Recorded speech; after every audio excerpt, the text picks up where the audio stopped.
Gloire à toi, Seigneur. Nous continuons avec la deuxième tranche de l'enseignement de l'abbé François.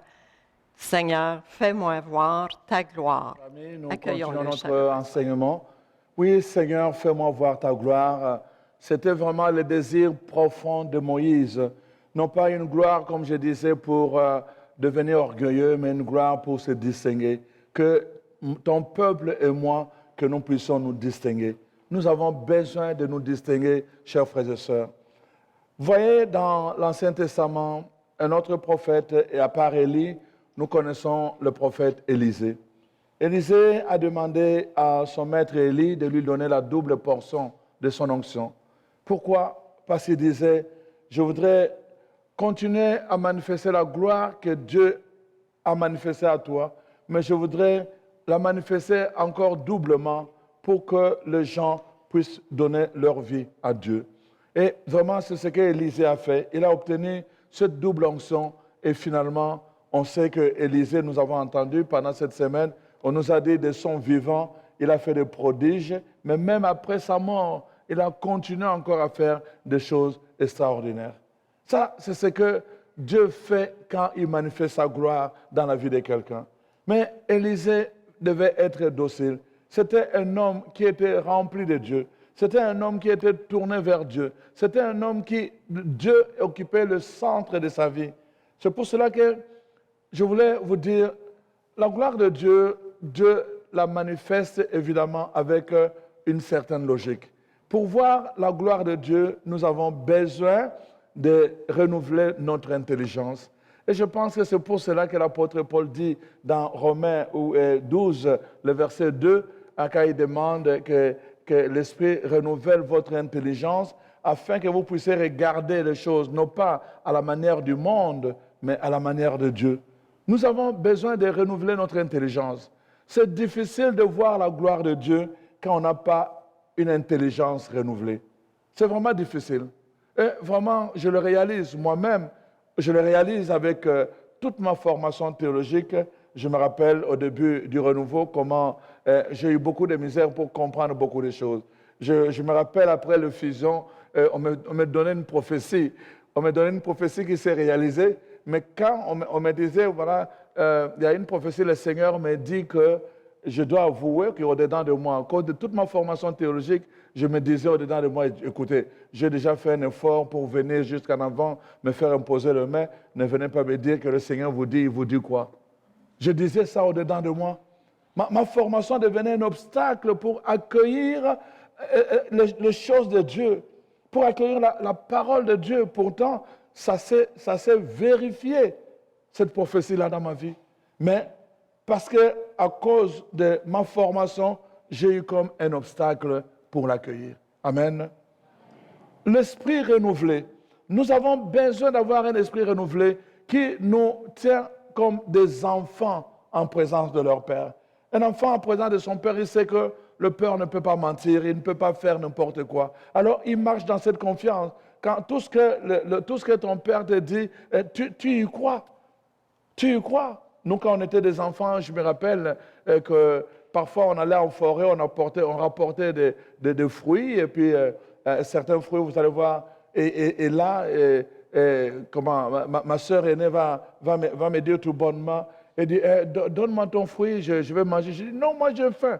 Elle dit, bon, il n'y a pas de problème. Il va chercher un fil à coudre, et il tient un bout, moi je tiens l'autre bout, il dit, toi tiens l'autre bout, moi je vais manger et toi tu vas te rassasier. Et moi, elle mangeait et moi je tenais debout. Et je ne suis jamais rassasié. Je suis en train de dire, on peut faire confiance jusqu'à ce point-là entre nous les humains et imaginez quand Dieu parle. Quand Dieu parle, on devait davantage faire confiance. Et quand on n'a pas un esprit renouvelé, ça peut devenir un blocage, un frein, un obstacle à accueillir la gloire de Dieu quand Dieu veut la manifester à nous. Regardez simplement dans le deuxième livre de Rois. Je pense qu'on peut voir comment au chapitre 6, chapitre 7, début chapitre 7, mais je ne lis pas parce que c'est long, c'est l'histoire de, la Samarie qui est assiégée par par la Syrie. Et alors, il y a une grande famine qui va se faire vivre à travers le pays. Et dans cette famille, la parole de Dieu dit, pour une fois que je vis dans la Bible, des femmes, des mères ont commencé à faire des associations en disant, aujourd'hui on va sacrifier mon fils et demain on va sacrifier ton fils. Pour la première fois dans la Bible, je vois des mères qui font des sacrifices pour manger. Je ne dis pas là sacrifier, c'est pour manger la viande de leurs enfants.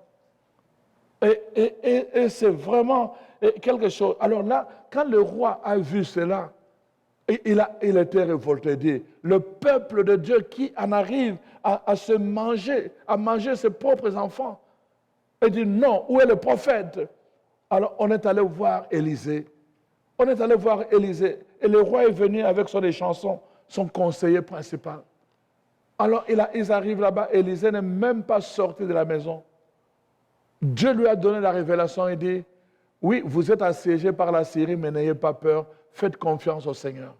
Demain, à la même heure, tout ce que vous êtes en train de voir ici va se renverser. Vous aurez la nourriture en temps voulu. Regardez comment Dieu dit, vous allez voir ma gloire, comment j'agis dans la vie.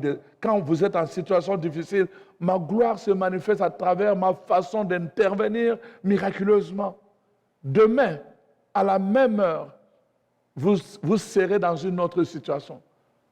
C'est-à-dire, ces gens étaient assiégés, ils ne pouvaient pas sortir de leur pays, ils ne pouvaient pas posséder quelque chose. Tout ce qu'ils possédaient, les Syriens sont venus, ils ont confisqué cela, ils ont mis dans un dépôt. Alors, ils vendaient aux propriétaires, c'est-à-dire quelque chose qui coûtait $20, ils le vendaient à $150. C'était vraiment une aliénation, c'était une colonisation. Et le peuple, il n'avait plus d'argent pour aller acheter. Et alors, les gens commençaient à mourir de faim pour aller manger leurs propres enfants. Et là, le roi donc arrive et le prophète lui dit, cette situation où vous êtes assiégés, demain, ça va changer, à la même heure.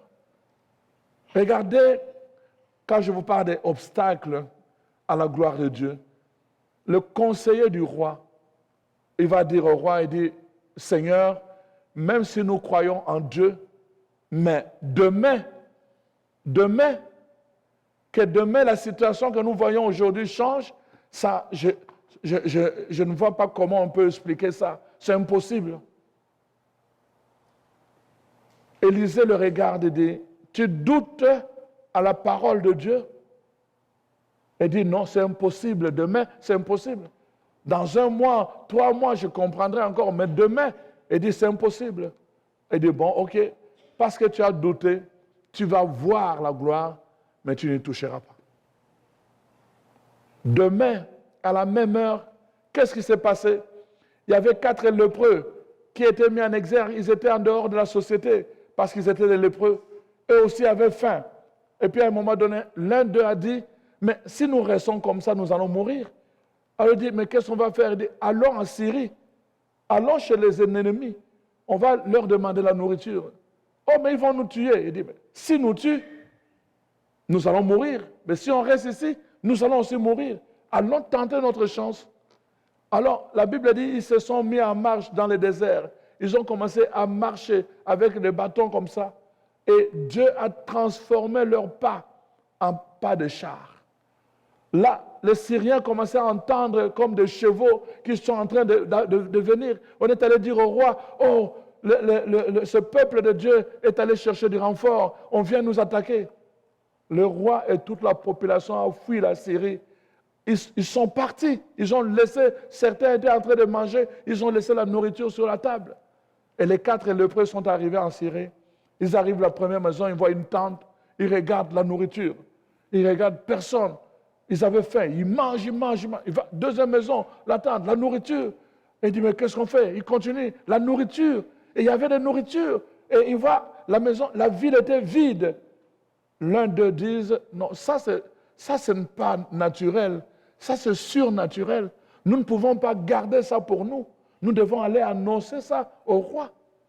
Nous ne pouvons pas garder cette bonne nouvelle pour nous. Nous devons aller annoncer. Ça c'est surnaturel. Ils sont revenus, ils ont annoncé au roi. Le roi dit non, ça doit être un piège.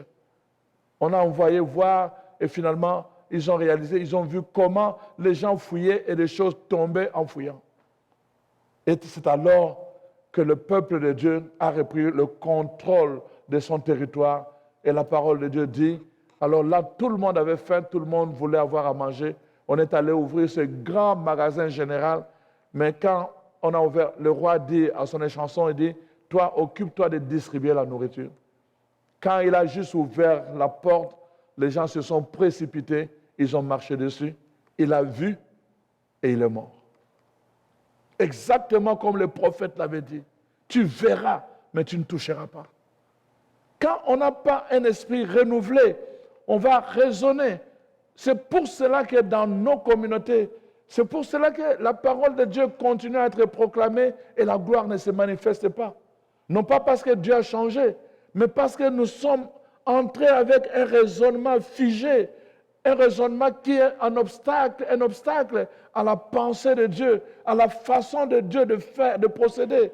Quand Dieu procède, il procède différemment de notre raisonnement, de notre façon de faire.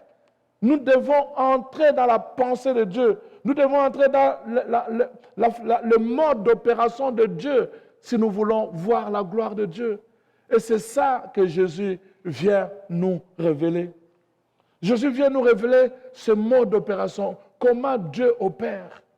Et nous le voyons notamment avec l'aveugle de naissance dans l'évangile de Jean 9.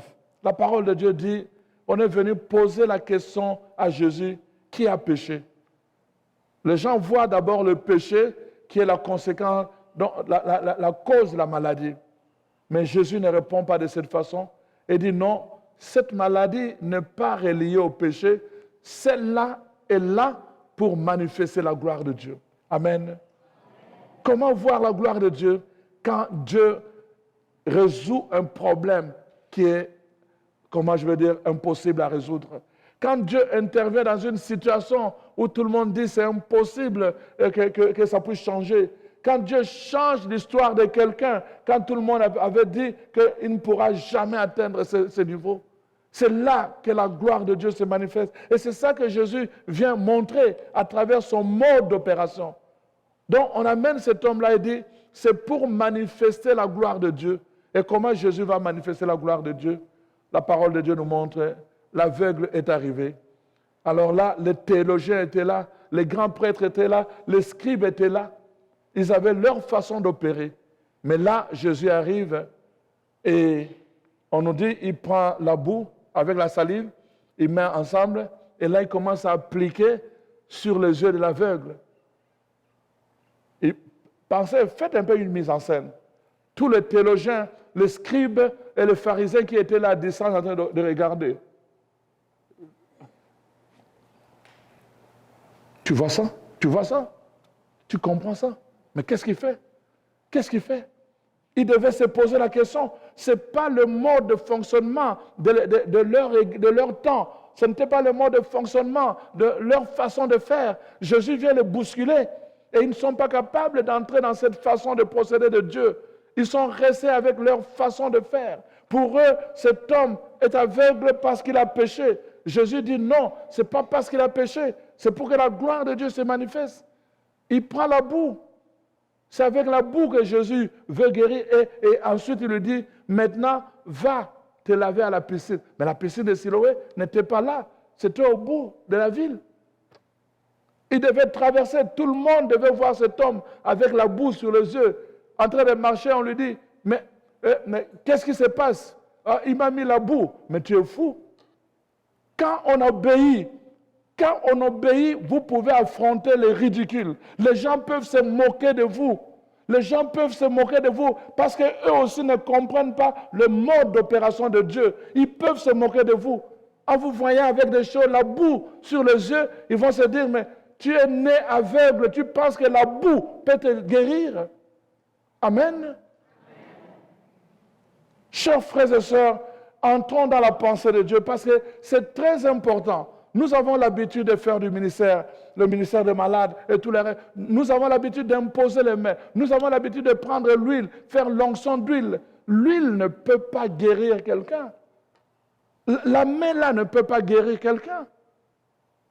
Mais Dieu a voulu que dans sa façon d'opérer, à travers l'huile et la main, que la personne trouve la guérison. Est-ce que vous me comprenez? À travers l'huile et la main, imposition des mains, l'onction d'huile, et à travers cela, Dieu manifeste sa gloire. Et les gens trouvent ça drôle. Comment vous pouvez aller vous imposer les mains? Comment vous pouvez aller chercher l'onction d'huile alors que vous pouvez aller prendre des médicaments? Ça sort de la logique. Ça sort de la logique ordinaire. Et les gens peuvent se moquer de vous. Et c'est exactement ça que Jésus est en train de montrer. La gloire de Dieu, parfois, ça ne passe pas par le chemin de tout le monde. La gloire de Dieu ne passe pas par le chemin logique. Dieu peut utiliser des chemins qui sont en opposition avec le chemin logique, le chemin de tout le monde, pour manifester sa gloire. Et c'est là où c'est difficile. C'est là où ça devient difficile d'obéir. Parce que vous vous dites, comment les gens vont me regarder? Qu'est-ce que les gens vont penser de moi quand ils vont voir justement que je suis en train de faire des choses que tout le monde ne fait pas? Qu'est-ce qu'ils vont penser de moi? Imaginez vous-même. Ce n'est pas évident. C'est pour ça que je vous dis, la voie de l'obéissance, la voie qui mène à la gloire de Dieu, ça peut vous causer de mépris. Ça peut vous rendre ridicule devant les yeux des gens. Mais quand vous avez compris qu'à travers vous, Dieu veut manifester sa gloire, vous pouvez continuer à marcher dans la foi. Cet homme n'était pas guéri, il n'avait pas les yeux ouverts, pourtant il devait marcher pour aller chercher où était la piscine de Siloé. Il n'avait pas les yeux ouverts, pourtant il devait marcher. Il aurait pu dire, mais on m'a imposé les mains, il a mis la boue, mais pourquoi je ne vois pas? Là il me dit encore, va te laver, comment je vais aller me laver alors que je suis aveugle? Il aurait pu dire cela. Combien de gens ne disent pas cela? Vous voyez la gloire de Dieu. Dieu utilise des moyens. Et pour chacun, il va utiliser un moyen différent. Jamais le même moyen. Jamais le même mode de fonctionnement.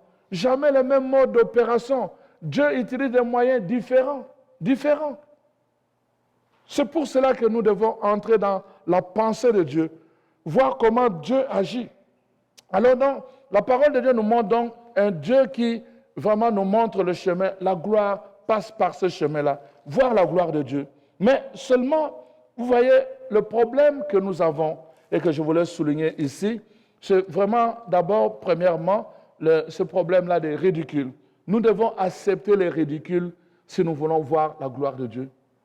Nous devons accepter les ridicules. Donc, cet homme était ridicule, il traversait la ville avec la boue sur les yeux. Et les gens se demandaient, mais qu'est-ce que tu es en train de faire? Non, je suis en train d'aller me laver à la piscine de Siloé pour guérir. Mais tu es fou. La gloire de Dieu se manifeste parfois dans le chemin de la folie spirituelle. Amen. Et nous voyons dans la parole de Dieu toujours, dans l'évangile de Jean chapitre 11, Marthe et Marie viennent de perdre leur frère. Ils ont fait appel à Jésus en lui disant, ton ami est malade. Jésus n'est pas venu. Jésus dit, cette maladie ne conduira pas à la mort. Oh, ça ne conduira pas à la mort, oui, c'est juste pour la gloire de Dieu. Et finalement, comme Lazare meurt malgré cela. Et là, Jésus arrive en retard. Il commence à consoler Marthe et Marie. Et il demande, où l'avez-vous mis? Il dit, au cimetière, à la tombe, regarde, c'est ici. Il dit, enlevez la pierre. Oh non, il sent mauvais. Jésus se retourne, regardez comment vous posez le regard sur des événements. Il sent mauvais, mais c'est exactement ce dont j'ai besoin pour manifester la gloire de Dieu. Sinon, s'il ne sentait pas mauvais, les gens vont dire, peut-être il était dans le coma. Il fallait qu'il sente mauvais, que tout le monde soit dans l'évidence que cet homme est vraiment mort pour que vous puissiez voir la gloire de Dieu. Il fallait qu'il sente mauvais. Mais tout ce que je vous demande, enlevez la pierre. Enlevez la pierre. Il sent mauvais, enlevez la pierre. Donc, je suis en train de vous dire, la gloire de Dieu, de ce côté, il y a la parole de Dieu.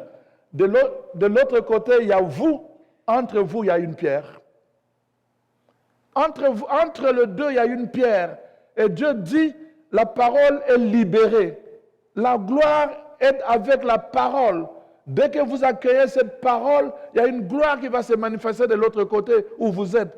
Mais la condition, vous devez enlever la pierre qui est entre la parole et vous. Et c'est ça que Jésus dit, enlevez la pierre. Mais ils ne comprennent pas. Enlevez la pierre et vous verrez la gloire de Dieu. Plusieurs personnes ne voient pas la gloire de Dieu parce qu'ils ont gardé. La parole est toujours libérée, mais il y a une pierre à la porte de leur cœur. Et ils ne sont plus capables de voir la gloire de Dieu.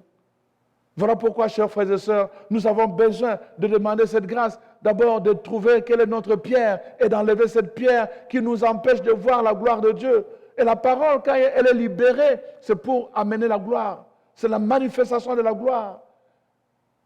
Voilà ce que Dieu opère en nous et nous sommes invités évidemment à faire la même chose. Alors voilà donc, c'est important. Nous avons besoin pour cela, vous voyez, pour voir la gloire de Dieu, nous avons besoin de maîtres.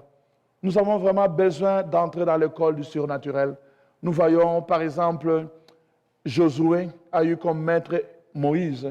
Il a vu comment Moïse fonctionnait. Chaque fois Moïse allait sur la montagne, il priait Dieu. Quand il revenait, la parole de Dieu dit, tout autour de lui, il y avait comme la lumière autour de lui, de sorte que les gens devaient mettre de voile pour ne pas le regarder en face.